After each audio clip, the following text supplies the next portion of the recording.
Today is another tangent in our study of techniques of my musical language, written by Olivier Messiaen.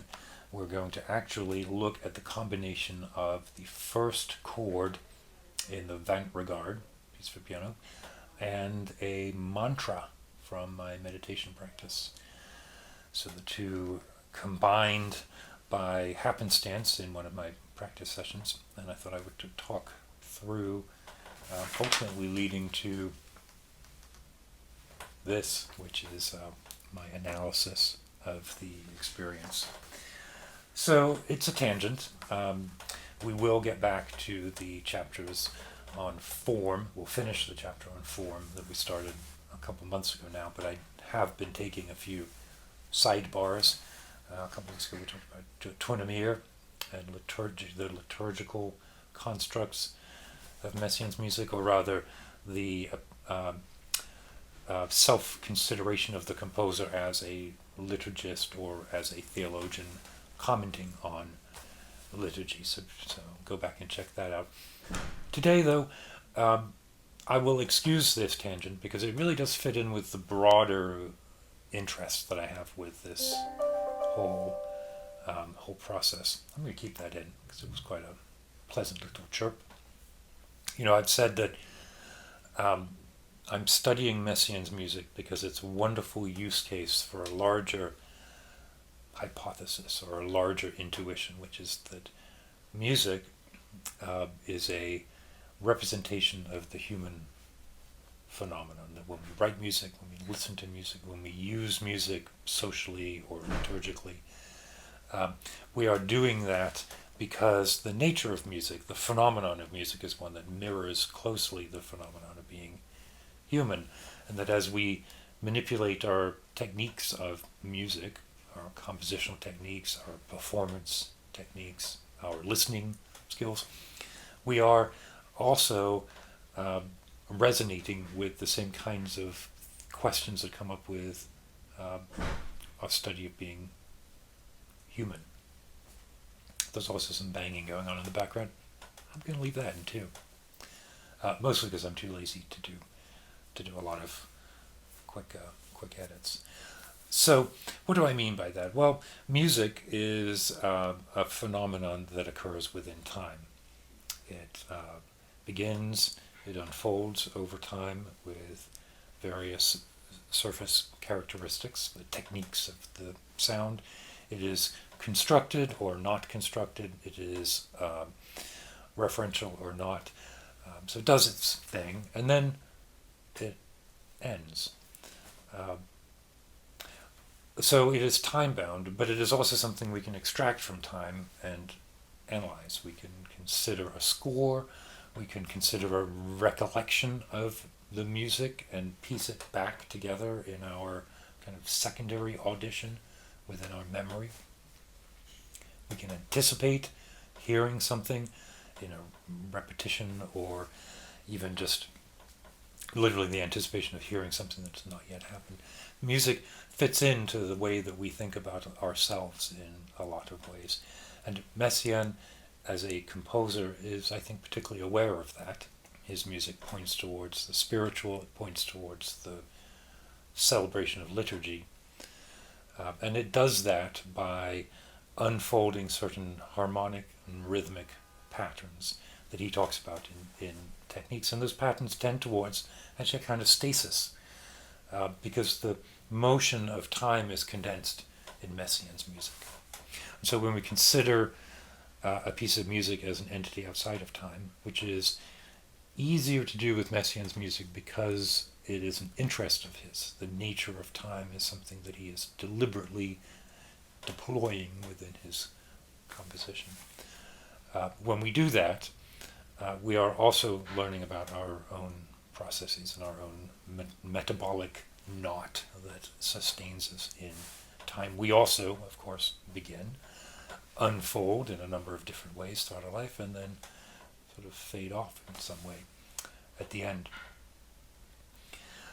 So composed music, constructed music, is a cultural culturally produced artifact that represents many of the other human artifacts that we simply exude. We exude poetry. We are spiritual beings who, simply by existing, create poetry. By poetry, I mean aesthetics, and by aesthetics, I mean our ideas and our imagination and the way that those things interact with other people. So that is a tangent on a tangent, right? Because here, then, if I come back to my objective for today, I started working on the first piece of the Vingt regards, the 20 images, the 20 lessons on the infant Jesus. And the first of those is this enormous unfolding of a chord sequence in the Messiaen Companion, edited by Peter Hill. Peter Hill writes an essay on the piano music of Messiaen, and he spends a lot of time talking about the Vingt regards. And let me just read how he describes the piece. I'm not going to spend a lot of time today talking about the structure of that piece. That we may come back to next time when we get back into the formal ideas in Messiaen's textbook, because some of the ideas of structure that he refers to there can be applied to this book. Here I'm fetishizing in a way the first chord of this piece.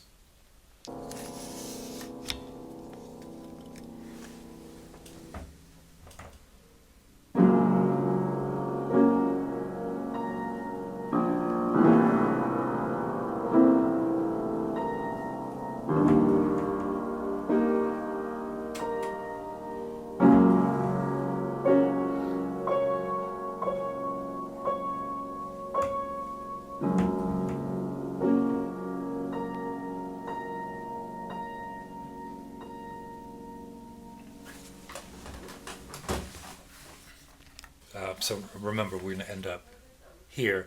Right now I'm going to play, I just played the notes here. Let me read what Peter Hill has to say. At the other end of the spectrum, and at least as difficult to play, are the great, slow movements. As the first of these, the Regard du Père slips majestically from harbor. That was the opening that I just played. The work's timescale is measured by the ticking pulsations of the semiquavers, that's these notes up here. Even and calm, these must be felt as a descant, folded into the dynamic of the bass harmonies with miraculous control, demanded for the final diminuendo from pianissimo to inaudibility, graded over some 20 seconds. So the actual end of the piece is this.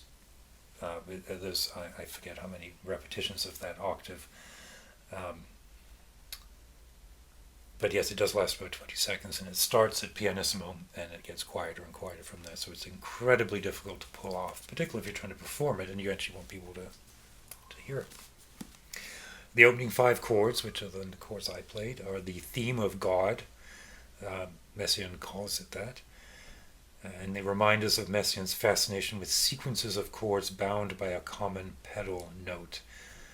The second harmony slips chromatically, its push against the framing A sharps, enhanced by the accaciatura, before being balanced by the spacious cadence of the fourth and fifth. So let's look at those chords. The first chord is F sharp major. Can you see it from there? Let me change the angle a little bit. Real daredevil act with the camera here, but I want to make sure that you can see the notes here. F sharp major chord, and then of course they all have this. Then the second chord, A sharp, B sharp,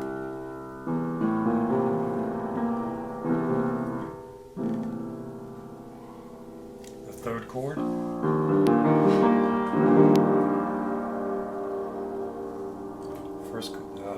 and then the fourth and fifth chord is what he describes as the opened fifth.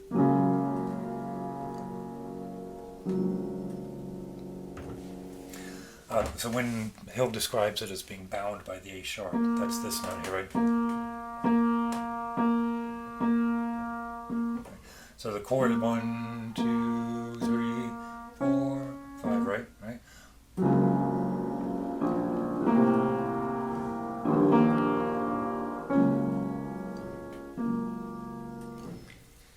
he talks about the chromatic sliding, well, if I just play the right hand here,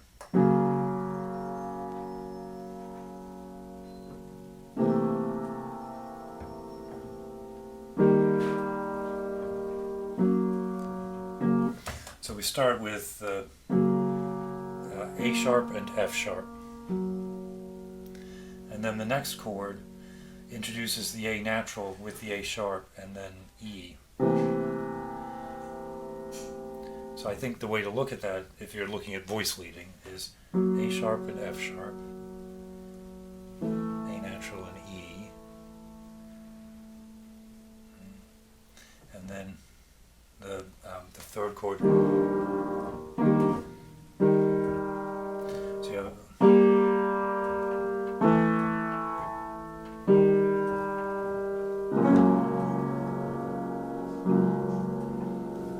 always with the A sharps.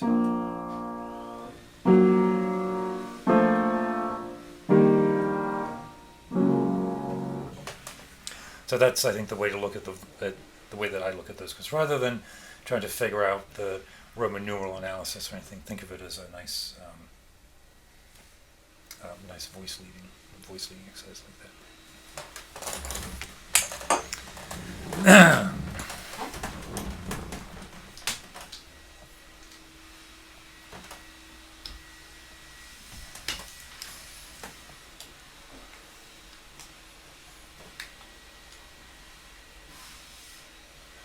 All right, so back over here.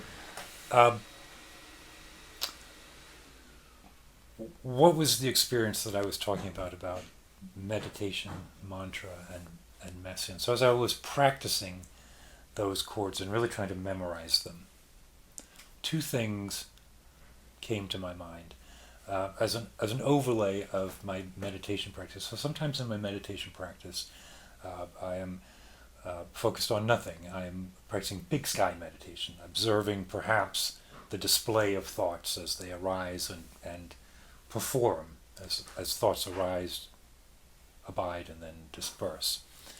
But there are other kinds of meditation practice that are more concentrated. They're focused either on a single point or on a particular type of visualization. There are inner channel meditations that I do with two outer channels and a single central channel. And often when we do mantra practice, the mantra is visualized within the heart center, rotating the syllables of the mantra, rotating and shooting rays out in all directions of different colors.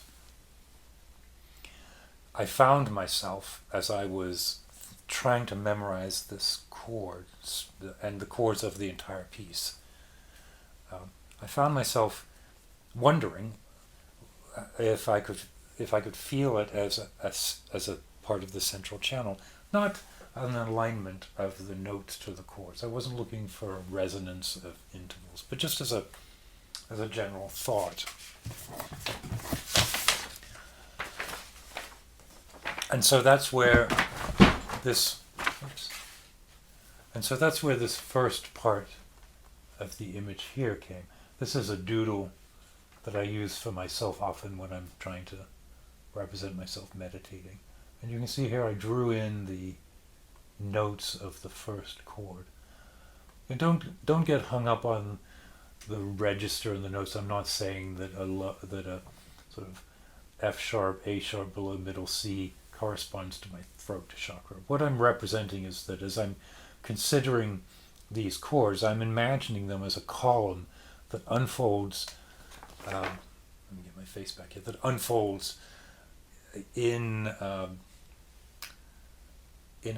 single column, so not linearly over time, but transforming through that voice leading. So thinking of it as an object that opens and closes, rather than as functional harmony that unfolds in time. That's an image that I found useful to memorize, and also increasingly pleasurable to visualize. Right? The chord sequence becomes sort of an opening and closing of an object in my core, in that central channel. Again, rather than as a sequence of things moving in time. And so then that suggests, like, the image in flatland that I really think is one of the more central core tenets of my belief structure. If you're a flat object and you see a sphere descending through your object, first you're going to see nothing. Let me do it like this: nothing. Then you're going to see a bit, and then you're going to see a slightly thick bit, and then a thicker bit, and then the thickest bit, then thin, thin, thin, thin, thin, and then nothing. It's going to appear to you as a flat person as if the sphere, which is three-dimensional, has appeared out of nothing, has grown, and then shrunk and then vanished, when in fact it's just moved through your frame of reference. Well, we're like that. We're looking at time with a thing like this. So these objects are not things that change and unfold, they're things that rotate in time. And with this chord structure, I feel it very strongly that this is very strongly meaning that maybe it's always true with music, but it's particularly apparent with this chord structure. So I built it out. There's the copy of the score, and then here's the chord, and then here's me with my beard, no glasses. I find it hard to draw glasses, and then representation of hair, which of course is a bit misleading. So then what's this? Well, as I was playing and holding these chords, the one of the heart mantras of Bon Buddhism came to my mind, and I wondered, well, could I chant that in parallel with the chords, right? The mantra is Om Matre Muye Sale Du. Each syllable represents a Buddha, an attribute of the Buddha. You can think of it as a sort of a representation of the elements of compassion, right? There are 3 heart mantras. This is the second one. The first is sort of a mantra to represent the nature of being, the nature of reality, the nature of the mind. The second one is a mantra of compassion, and the third mantra, Dutri, is a mantra to cleanse karma, to sort of get the machinery scrubbing away at karmic debt. So when it's chanted Om Matre Muye Sale Du, Om Matre Muye Sale Du. And then you chant it how many times? 3 times, 7 times, 108 times. Can be done in repetition with a mala. This, and you can actually run through it quite quickly. Om Matre Muye Sale Du, Om Matre Muye Sale Du, Om Matre Muye Sale Du, Om Matre Muye Sale Du, Om Matre Muye Sale Du, Om Matre Muye Sale Du, Om Matre Muye Sale Du, Om Matre Muye Sale Du, Om Matre Muye Sale Du, Om Matre Muye Sale Du. Right. That was 9-ish. A mala typically has 108 beats on it. So as I was playing, I started to sing, and it was like Om 2 3 Matre, with the Matre falling on that Akachatura. Matre Mu tu Esa